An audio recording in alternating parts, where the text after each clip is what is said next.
자, 114회 전산회계 1급 객관식 이론 문제를 보도록 하겠습니다. 자, 1번부터 한번 보시죠. 다음 중 거래 내용에 대한 거래 요소의 결합관계를 바르게 표시한 것은 이렇게 되어 있습니다.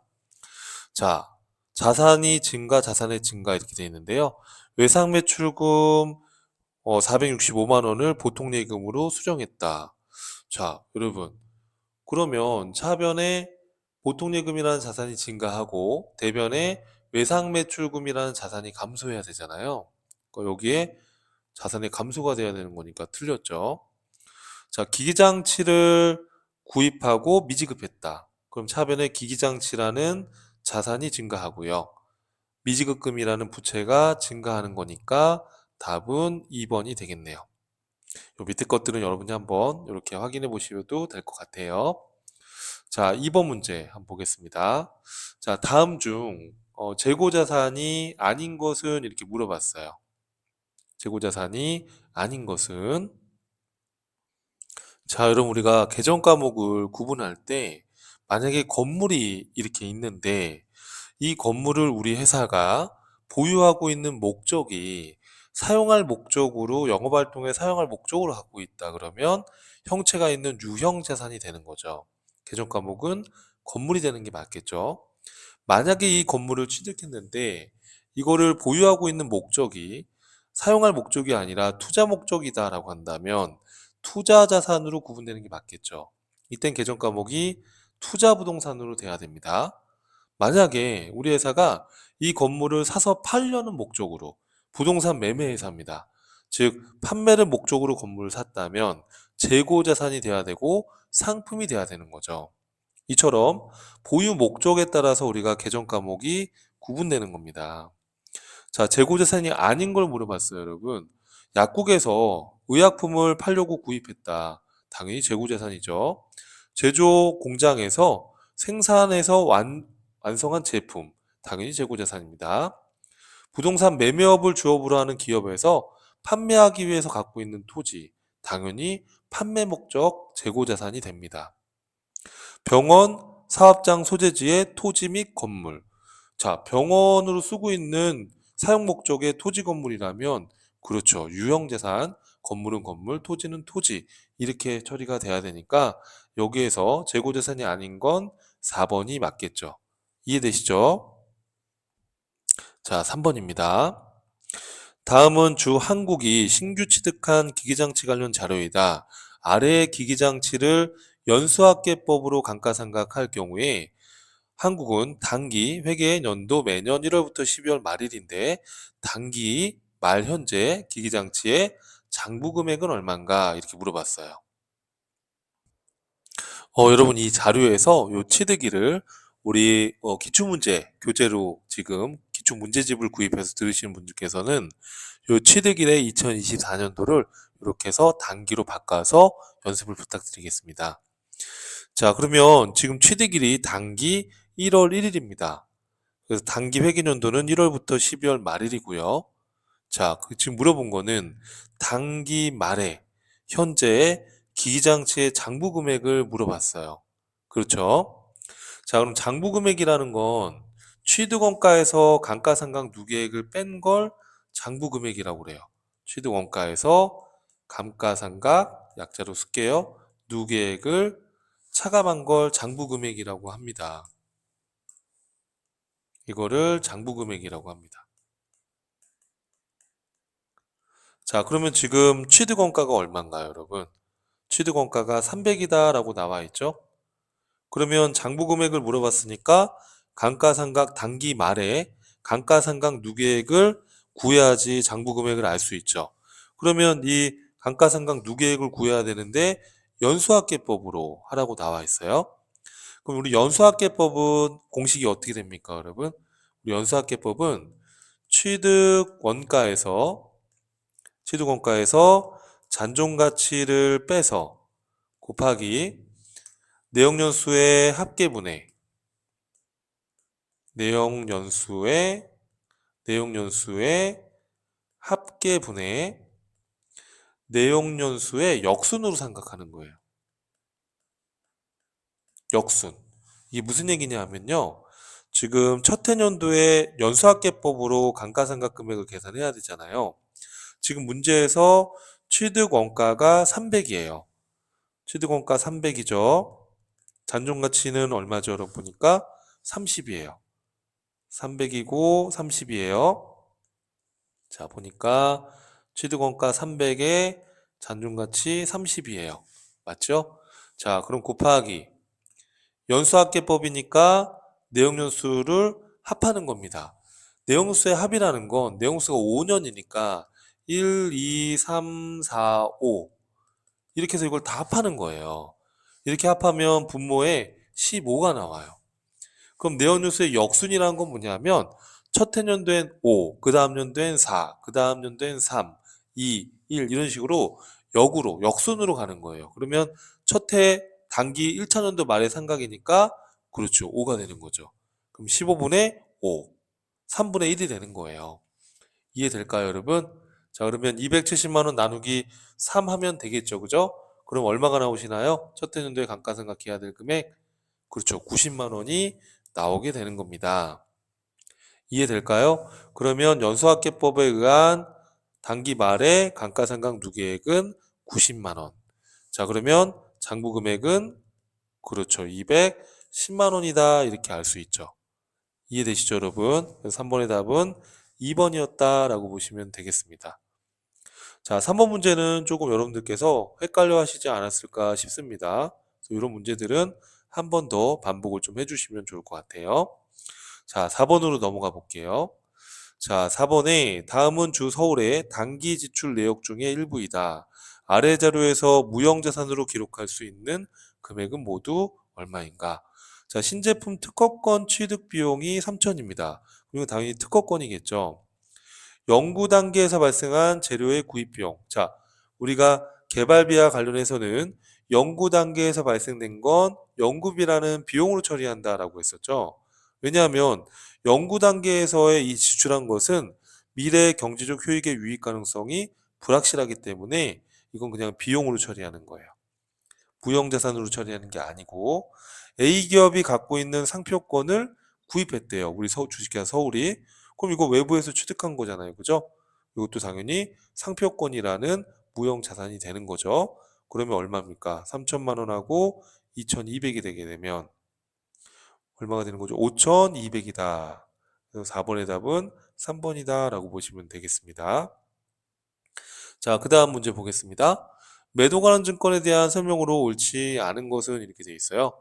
자, 우리 매도 관한 증권은 장기 투자 목적으로 갖고 있는 주식이나 채권이죠. 그럼 매도 관한 증권은 기말에 공정가치로 평가돼 장기 투자 목적이기 때문에 이 매도 관한 증권에 대한 평가 손익은 단기간에 실현될 수가 없죠. 그래서 미실현된 손익으로 봐서 우리가 매도 관한 증권 평가 손익은 기타 포괄 손익 누계액에 반영합니다. 1번은 맞는 표현이죠. 자, 그 다음에 2번. 취득 시 발생한 수수료는 단기 비용 처리하나요? 단기 매매 증권만 취득 관련된 수수료를 단기 매매 증권만 수수료 비용 처리하시는 거고 매도 가능 증권이나 만기 보유 증권은 해당 자산의 취득 원가에 포함하시는 거예요. 기억나시죠, 여러분? 그럼 여기서 잘못된 것은 2번이다라는 걸 알 수 있죠. 처분 시 발생한 처분 손익은 당연히 실현 손익이니까 단기 손익에 반영하는 거 맞고요. 보유 목적에 따라 당자산과 투자산으로 분류한다. 자, 무슨 얘기냐면 처음에 장기 투자해서 매도 관한 증권으로 분류했는데 채권의 경우에는 만기가 있기 때문에 기간이 경과해서 1년 이내에 회수가 될 수가 있죠. 그런 경우에는 당자산으로 재분류를 해야 되는 부분이 있을 수 있어요. 그래서 이것도 틀린 표현이 아닙니다. 기간이 1년 이내로 짧아졌다면 당자자산으로 재분류가 될 수 있어요, 여러분. 괜찮을까요? 그래서 이것도 틀린 표현이 아니라는 거. 그래서 5번의 답은 2번이 옳지 않은 표현이다라고 보시면 되겠고요. 6번 문제 한번 볼게요. 다음 중 채권 관련된 계정의 차감적 평가 항목으로 옳은 것은 이렇게 돼 있어요. 자, 채권에 관련된 차감적 평가 항목. 자, 매출 채권이나 우리 기타 채권, 미수금, 대여금 같은 기타 채권 이런 채권들은 회수가 안 될 수도 있잖아요. 그래서 우리 결산할 때 대손 추정액을 대손 충당금으로 해서 해당 채권에서 차감적으로 기록하는 거 기억나시죠? 이게 바로 뭐예요? 그렇죠. 대손 충당금입니다. 감가상각 누계액은 뭐죠, 여러분? 유형자산의 차감 항목이고요. 재고자산 평가 충당금은 뭐냐면 재고자산의 차감 계정이에요.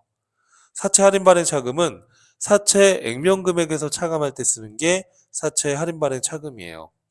채권에 대한 차감적 계정은 대손 충당금입니다. 이런 것들은 또 암기가 좀 필요합니다, 여러분. 자, 7번으로 넘어가 보겠습니다. 자본 잉여금 항목에 포함되는 것을 모두 고른 것은 자, 자본 거래를 통해서 우리가 이익이 났을 때 우리가 자본 잉여금으로 구분을 하는데 어떤 게 있었죠? 여러분 혹시 기억나십니까? 주식 발행 초과금 또 자기 주식 처분 손실은 자본 조정이에요. 주식 할인 발행 차금도 자본 조정이에요. 자, 감자 차익은 자본 잉여금이죠.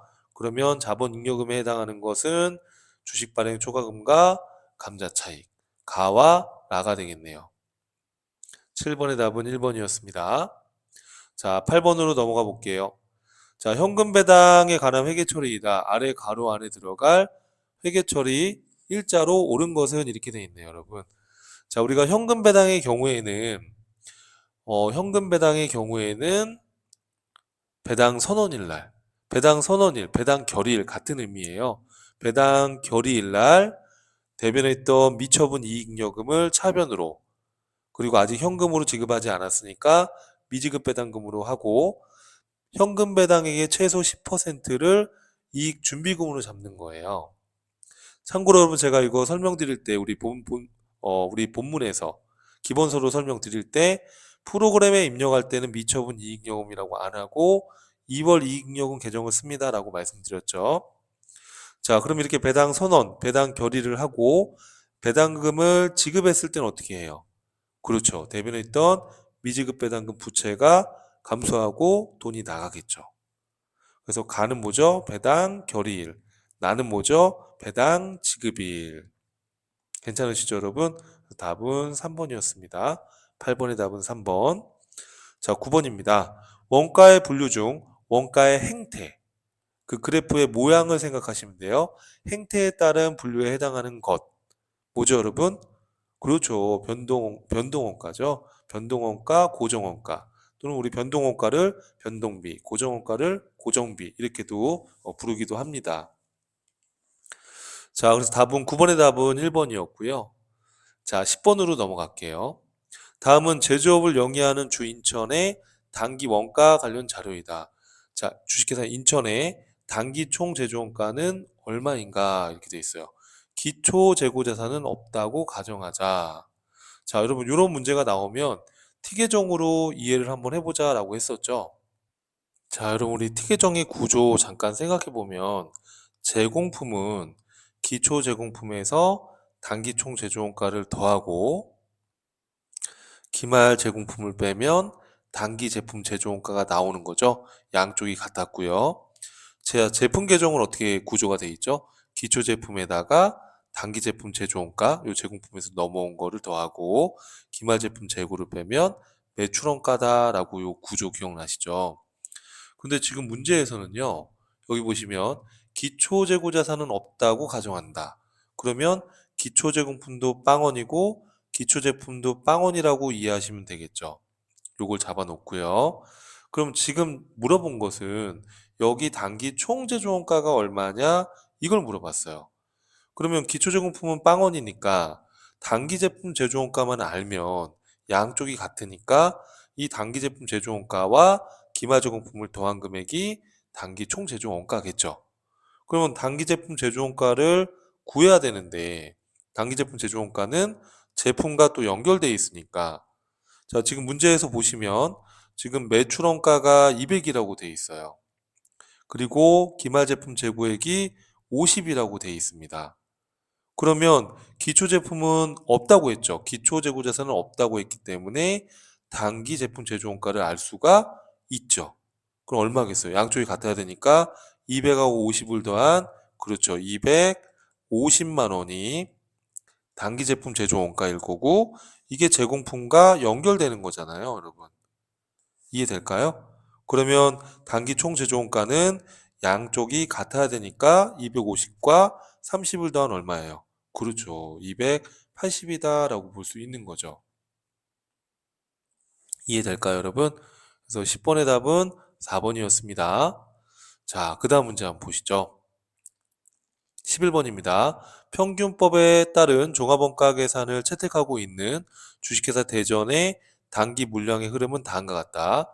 자, 재료 원가, 재료비라고 생각하시면 됩니다. 재료 원가는 공정초에 전량 투입되고 가공원가, 뭐 가공비, 자 이런 혼용해서 부릅니다. 가공비는 공정 전반에 걸쳐 균등하게 발생한다. 아래 자료를 이용하여 재료비에, 즉 재료 원가에 완성품 환산량을 계산하면 몇 개인가 이렇게 물어봤어요. 자, 그럼 여러분 이런 문제가 나오면 우리가 티계정으로 분석을 하자고 했었죠. 자, 그럼 여러분 티계정으로 물량의 흐름을 먼저 분석해 보시면 평균법으로 하는 거니까 기초에 몇 개 있었고 단기 착수가 몇 개인지는 알 필요 없죠. 완성품을 찾으시면 돼요. 평균법은 완성품 수량이 8,000개다. 그리고 기말 제공품 수량이 3,000개다라는 거예요. 완성품은 착수해서 완성한 거니까 진행 정도는 0에서 100%, 기말 제공품은 60%만 가공했으니까 0에서 60%. 자, 지금 얘가 물어본 건 재료비, 즉 재료 원가의 완성품 환산량을 물어봤어요. 자, 재료 원가는 공정초에 전량 투입이 된다. 자, 재료 원가, 즉 재료비는 공정초기에 전량 투입된다. 자, 그럼 어떻게 계산하시면 돼요? 0% 시점에서 전량 투입됐을 거니까 8,000개가 다 투입됐을 거고요. 자, 0%부터 60%만 가공됐지만 공정초 0%에 전량 투입됐을 거니까 3,000개가 다 들어갔겠죠. 그러면 재료비에 완성품 환산량은 몇 개가 됩니까? 그렇죠. 11,000개가 재료비, 재료 원가의 완성품 환산량이다. 이렇게 이해할 수 있죠. 이해되시죠, 여러분? 그럼 답은 몇 번이 되는 거예요? 4번. 11번에 4번이다. 자, 12번 문제로 한번 가볼게요.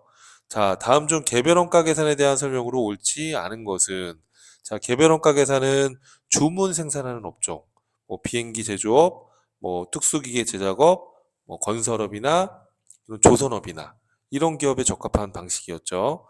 항공기 제조업은 종합원가 계산보다는 개별원가 계산이 더 적합하다. 맞죠? 제품 원가를 공정별로 하는 건 여러분, 이건 종합원가 계산이 되는 거죠. 공정별로 집계해서 생산량으로 나눠서 단위당 원가를 한다? 이건 종합원가 쪽에 종합원가를 말하는 거잖아요. 그죠? 그래서 개별원가와 관련이 없습니다. 그래서 답은 벌써 2번이 되겠네요. 자, 3번 직접 원가. 직접 원가라는 게 직접비 같은 의미예요. 직접 원가와 제조 간접 원가를 구분하는 것이 중요하죠. 그래서 이 제조 간접 원가, 제조 간접비는 합리적인 기준에 의해서 우리가 배분해야 되는 거니까 3번도 맞고요. 단일 종류의 제품을 대량으로 생산하는 업종에는 적합하지 않죠. 자, 단일 종류의 제품을 대량으로 생산한다? 이건 종합원가에 적합한 것이죠. 개별원가 계산에는 적합하지 않다라고 표현한 게 맞는 거죠. 12번의 답은 2번이 맞죠. 옳지 않은 걸 물어봤으니까. 자, 13번입니다. 자, 우리나라 부가가치세법의 특징으로 틀린 것은, 자, 우리나라 부가가치세법은 국세에 해당이 되고요. 인세예요, 물세예요? 물세에 해당이 돼요. 전단계 세액공제법 맞고 다단계 거래세 맞죠? 자, 그러면 틀린 것을 물어봤으니까 인세가 아니라 물세니까요. 2번이 답이 되겠네요. 자, 14번으로 넘어갈게요.